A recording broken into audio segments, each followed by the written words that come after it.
Iyo nzvimbo ino ndio nzvimbo yadukuinoiva titaradzika murandarume, nzvimbo yakasarudzwa naMwari. Isu hamane shamwari tungovingwa natatoiwa nasu patumuradzika, asi Mwari wangagara chiziva nechekare.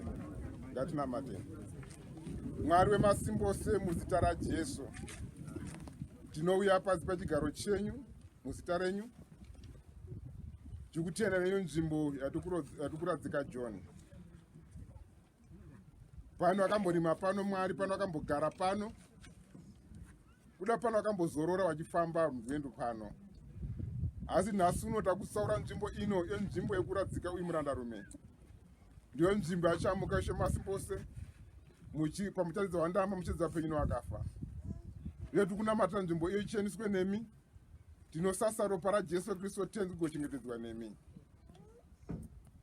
Ropafadza nzvimbo ino muzita remwanakomana Jesu wakamuchinjikwa. Amen. Tichaimba hymn 111, haisi mapepa 111 yemabhuku ePresbyterian Church 111. Katapedza ndochakumbira wachita vote of thanks, wobva wamberi wobva pa vote of thanks ataendera mberi. 111. Hapo Jesu, haleluya, kutora basime, anotora bakanaka.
Kuda